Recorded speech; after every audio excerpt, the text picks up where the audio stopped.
Pour cette réparation, vous aurez besoin de la pièce détachée, d'un e-flex, d'une pince Bruxelles, d'un outil spudger, d'un tournevis cruciforme, d'un décapeur thermique ou un sèche-cheveux. Tous ces éléments disponibles sur notre site internet. Bonjour à tous et bienvenue aujourd'hui dans ce nouveau tutoriel de l'atelier high-tech. Nous allons voir comment remplacer le bloc écran AMOLED sur un Samsung Galaxy S9 dont la référence est G960F. Pièce d'origine que vous retrouverez sur notre site internet www.atelierhightech.com ainsi que les outils d'aide au démontage. Donc on va commencer cette réparation. On va utiliser un décapeur thermique ainsi qu'un morceau de radio que vous avez tous chez vous. Tout d'abord, on va vérifier que notre appareil est bien éteint.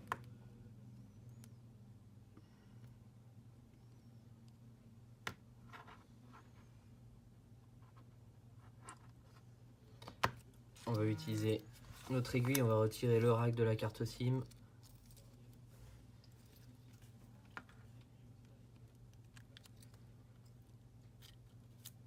Voilà. Donc on va tout simplement utiliser un morceau de radio, qui est la technique la plus simple et la plus sûre pour pouvoir extraire la partie arrière sans faire de dégâts.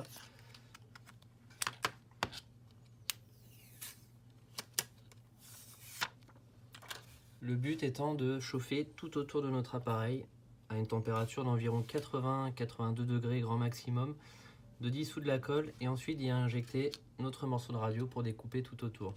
Attention à la partie haute où vous allez retrouver la nappe du capteur d'empreinte digitale, à ne pas la sectionner avec la radio. Donc on va utiliser un décapeur thermique ou un sèche-cheveux et on va sécher sur la périphérie de notre téléphone.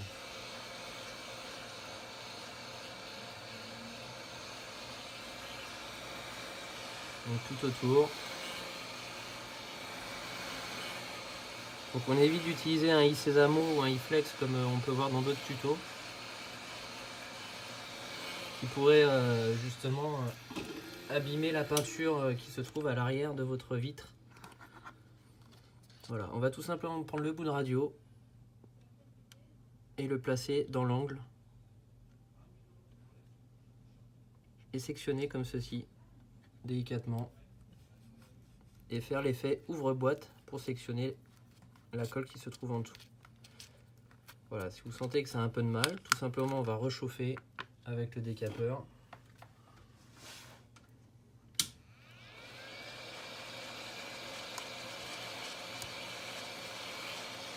Voilà, on y va petit bout par petit bout.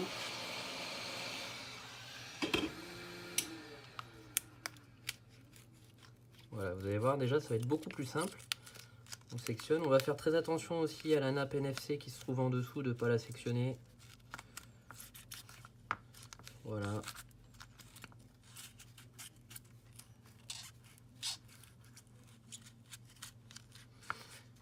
Pareil sur les côtés, donc on évite d'aller trop profond, on va juste prendre l'angle de notre radio et sectionner sur le côté comme ceci. Pareil de l'autre côté, si on sent que c'est trop dur, ça raccroche, on chauffe, on n'hésite pas.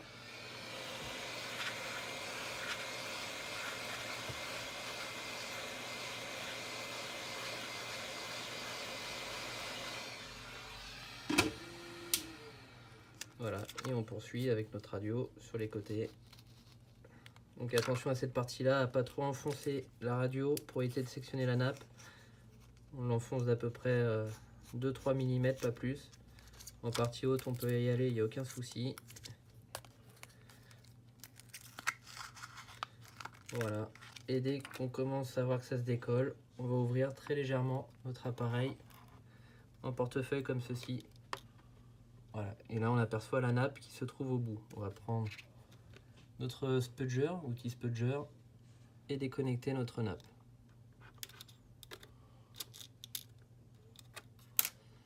Et soulever en portefeuille notre appareil comme ceci.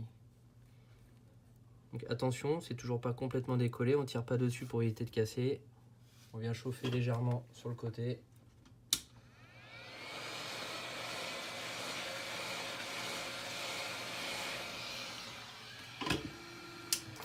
prend notre morceau de radio et on sectionne. Voilà. On a extrait la partie arrière de notre appareil. On va pouvoir maintenant retirer toutes les vis, partie haute, partie milieu, partie basse, avec un tournevis cruciforme.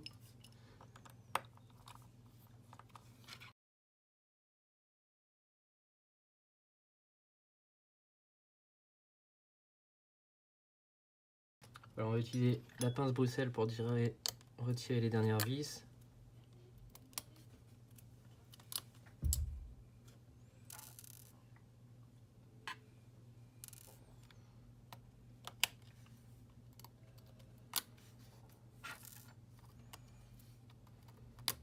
Voilà. Et on va ensuite retirer les trois parties.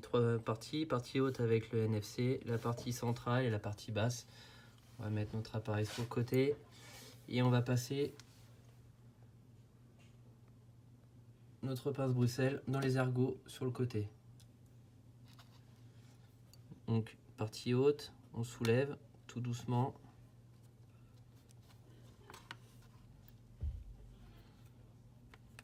Voilà, on vient soulever très délicatement, on retire avec la pince. Première partie retirée.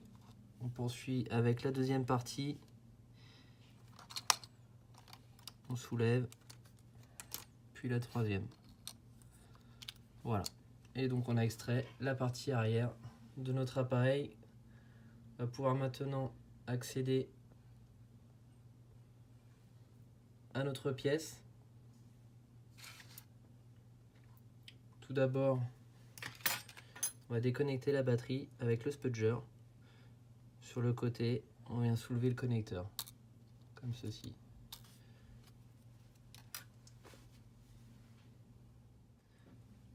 Voilà, donc maintenant qu'on a retiré l'arrière, qu'on a débranché la batterie, on va pouvoir retirer la carte mère. Donc tout ce bloc vert que vous retrouvez autour de la batterie, ainsi que l'appareil photo, la partie haute, le vibreur qu'il faudra décoller, ainsi que le connecteur, la nappe connecteur de charge qui se trouve en bas avec le connecteur jack. Donc, je vais vous montrer une technique pour retirer la carte mère avec la nappe du connecteur de charge en un seul bloc, sans retirer les antennes qui se trouvent un peu partout. Donc ça, d'une, vous allez gagner du temps, et deux, ça va vous éviter d'abîmer les antennes ainsi que le connecteur qui se trouve sur la carte mère. Voilà, donc on va débuter, on va prendre notre spudger, on va déconnecter la nappe de notre appareil photo avant qui se trouve en partie haute à gauche, voilà, sur le côté droit pour éviter d'endommager les composants. On déconnecte la nappe de nos boutons qui se trouve à droite, ainsi que la nappe de notre bloc écran qui se trouve en bas à gauche. Et on va maintenant accéder à la partie basse avec les vis à retirer. Donc celle au-dessus de notre connecteur jack, celle qui maintient notre connecteur,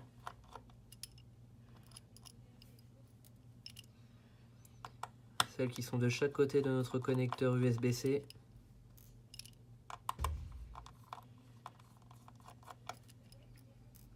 puis celle qui se trouve à gauche sur notre antenne Wi-Fi.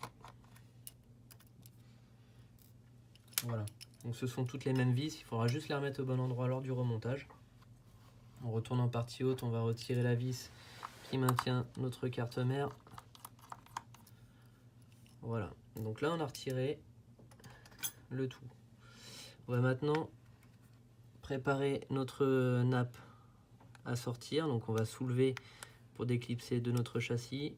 On déclipse notre jack, voilà, que l'on va retirer. On déclipse sur la partie micro.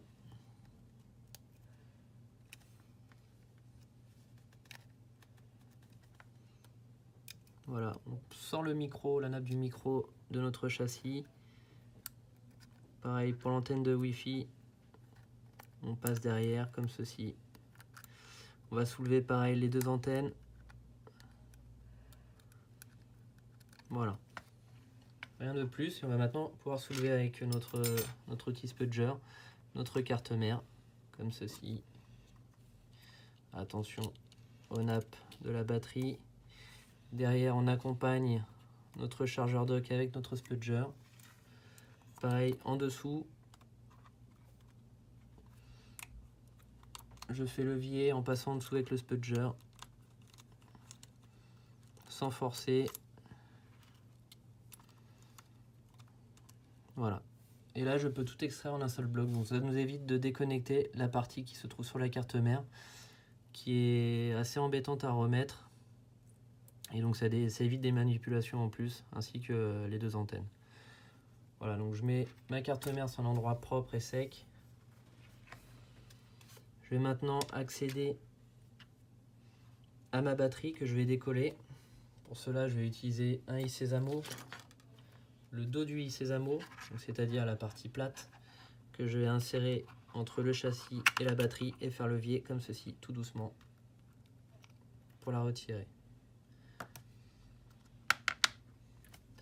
J'accède maintenant à mes deux derniers éléments à retirer, donc le capteur proximité qui se trouve en partie haute, en haut à droite, ainsi que le vibreur. Je vais retirer mon vibreur en passant sur le côté. Juste là, vous allez voir, vous avez un petit interstice pour passer votre pince Bruxelles et soulever.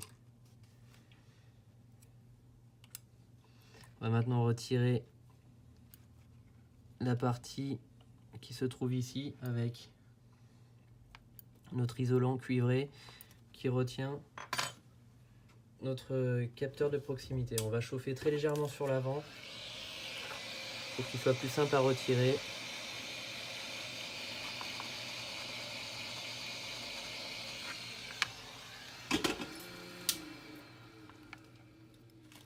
Et donc on va utiliser notre pince Bruxelles pour soulever très délicatement sans l'abîmer.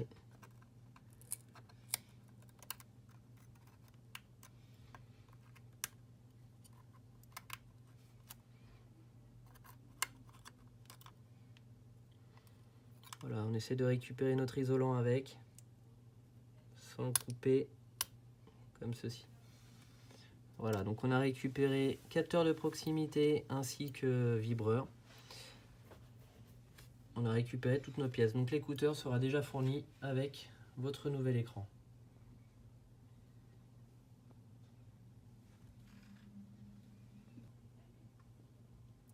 Donc on va prendre notre nouvel écran que l'on va déballer, donc disponible sur notre site internet www.atelierhightech.com. Écran 100% d'origine, livré dans sa boîte service pack Samsung. Voilà, on va le déballer. Donc on retrouve notre bloc complet où il va falloir remettre tous les éléments. Donc on va enlever tous les adhésifs qui se trouvent un peu partout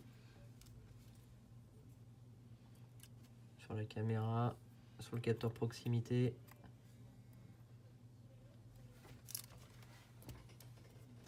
Voilà, on va maintenant remettre tous nos éléments un par un. Tout d'abord, on va remettre notre capteur proximité en partie haute.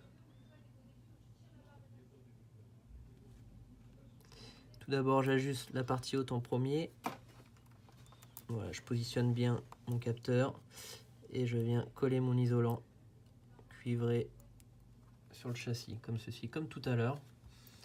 C'est juste du remontage. Je prends mon vibreur que je viens positionner face à son support, comme ceci.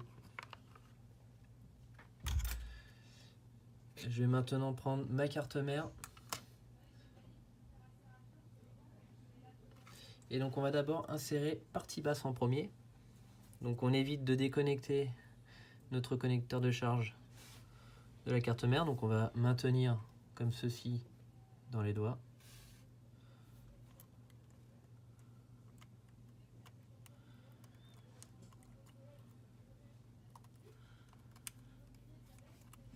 Voilà, donc je viens ajuster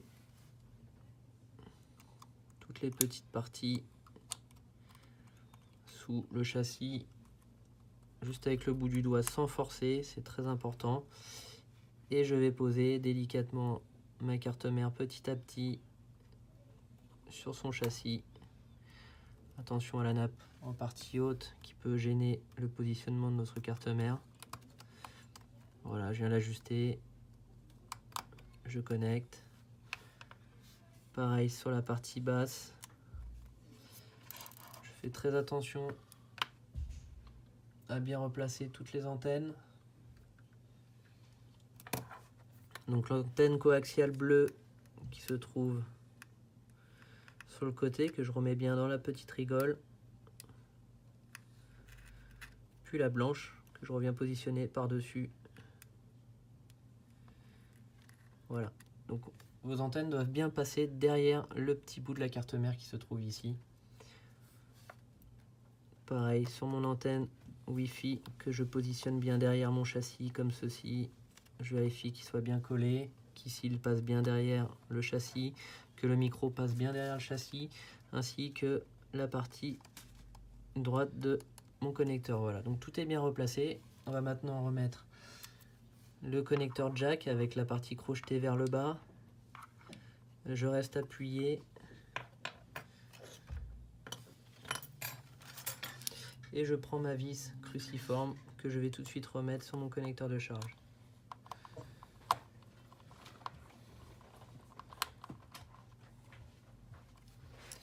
J'appuie très légèrement avec mon spudger sur le connecteur. Voilà, comme ceci. Et je vais remettre toutes les vis. Celle en partie haute de mon connecteur jack. Celle de chaque côté de mon connecteur USB-C.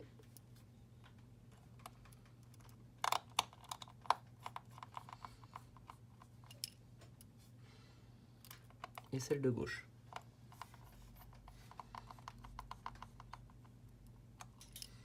Comme ceci.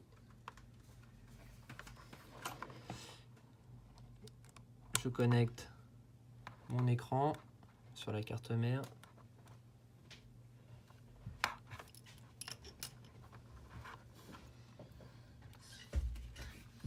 Je repasse en partie haute et je vais remettre l'appareil photo, j'ajuste et j'appuie tout doucement. Voilà. Donc là on a reconnecté tous les éléments hauts, tous les éléments bas. On va remettre la vis qui se trouve sur la carte mère à côté du vibreur. Comme ceci.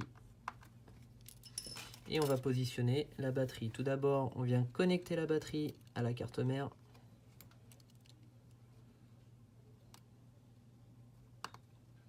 Puis je positionne ma batterie dans son support, comme ceci. Et on va maintenant faire les essais de notre nouvel écran. Donc ça c'est très important, avant de refermer entièrement votre téléphone. On allume. Donc ça va nous permettre, dans un premier temps, de voir si notre appareil s'allume bien, qu'il n'y ait pas de défaut sur l'écran, qu'il n'y ait pas de pixels, ou de petits points blancs ou petits points verts sur notre écran, sur la surface de notre écran. Auquel cas il vous faudra échanger l'écran auprès de votre fournisseur. Puis ensuite on va vérifier le tactile de notre appareil. Voilà, donc a priori le tactile fonctionne bien. Je vous invite à prendre une application et à balayer toute la surface de votre écran de haut en bas et de gauche à droite pour faire les essais du tactile. Une fois que vous avez fait tout ça, on éteint notre appareil. Voilà, on attend qu'il soit bien éteint. Et on va pouvoir maintenant procéder au remontage complet de notre téléphone. Voilà, donc on a remonté notre pièce. Donc je vous conseille, avant de remonter l'intégralité de votre appareil avec les trois parties et la vitre arrière, c'est de faire les essais de la pièce que vous avez changée pour vérifier que tout fonctionne bien. En cas de souci, vous pourrez retourner la pièce à votre fournisseur et ça vous évite de redémonter votre appareil. Voilà, une fois que tout fonctionne bien, on va remettre tout d'abord la partie basse. Comme ceci, qu'on clipse. Donc on ajuste d'abord partie basse et ensuite on clipse délicatement. La partie latérale du bon côté avec le trou de vis sur la gauche. Et la partie haute que l'on vient d'abord clipser en partie haute comme ceci. Puis ajuster sur les côtés en appuyant très légèrement. Voilà, on entend bien les clips se mettre en place.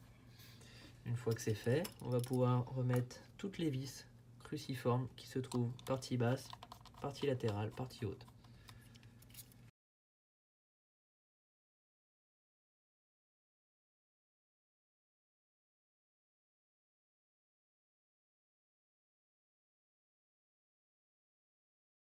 Voilà, donc on a remis toutes les vis, on va maintenant remettre la vitre arrière sur notre châssis. Vous allez avoir trois techniques, trois possibilités pour remettre la vitre. Savoir que dans tous les cas, votre appareil a été démonté. À partir du moment qu'il a été démonté, et surtout s'il n'a pas été fait par votre constructeur Samsung, vous perdez l'étanchéité. Il est possible de garder l'étanchéité, tout est relatif, en remettant les joints adhésifs d'origine, c'est-à-dire qu'il vous faudrait changer la partie arrière avec le joint adhésif déjà précollé dessus, c'est-à-dire c'est une pièce 100% d'origine pour remettre à l'arrière et garder l'étanchéité. Cependant, nous on ne peut pas vous garantir à 100% que votre appareil sera étanche, forcément. Deuxième possibilité, vous pouvez rajouter de la colle B7000 sur les côtés. Donc si par exemple votre joint adhésif sur les côtés est légèrement décollé ou endommagé, au lieu de racheter un joint complet, vous pouvez rajouter de la colle B7000, c'est une colle en tube que vous retrouverez sur notre site internet. Une colle qui est faite exprès pour ce type de réparation, donc comme celle-ci. Donc il vous suffira de mettre de la colle tout autour, ici, de mettre un ruban de colle, de plaquer sur votre appareil, puis ensuite de mettre des presses, alors soit un livre sur le dessus, ou soit des pinces pour maintenir l'arrière. Troisième possibilité, comme vu ci-dessous, vous gardez le joint d'origine, donc là, c'est-à-dire qu'il n'est pas endommagé du tout. Notre joint est propre, on va le récupérer et on va le chauffer tout autour pour qu'il puisse reprendre ses fonctions. Donc on va tout d'abord connecter notre nappe de notre capteur.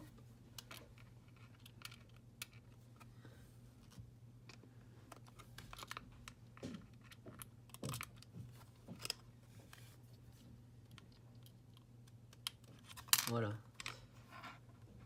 Donc on a remis la nappe à l'intérieur, qu'on a connecté avec notre spudger, donc face à face. On vient positionner notre vitre arrière de chaque côté, bien l'ajuster. Et on va chauffer avec le décapeur thermique tout autour pendant à peu près 30 secondes, 1 minute. Et ensuite y mettre des élastiques, comme ceci, tout autour, en bas, en haut, un au milieu, ainsi que 2 sur l'axe le plus grand de notre appareil. Voilà, une fois que vous avez fait ça, vous laissez sécher à peu près 10-15 minutes et ensuite vous aurez un collage parfait. Donc pareil, si vous remettez de la colle B7000, il est important de laisser sécher à peu près 1 heure pour que celle-ci puisse avoir toutes ses fonctions. Une fois qu'on a fait ça, on remet notre rack SIM, on allume notre appareil et on vérifie que tout fonctionne. Voilà. Si vous avez des questions, n'hésitez pas à nous contacter sur notre site internet dans la partie contact www.atelierhightech.com. Si vous voulez les pièces détachées, les outils d'aide au démontage, tout est sur le site www.atelierhightech.com. A très bientôt dans un nouveau tutoriel de l'Atelier Hightech.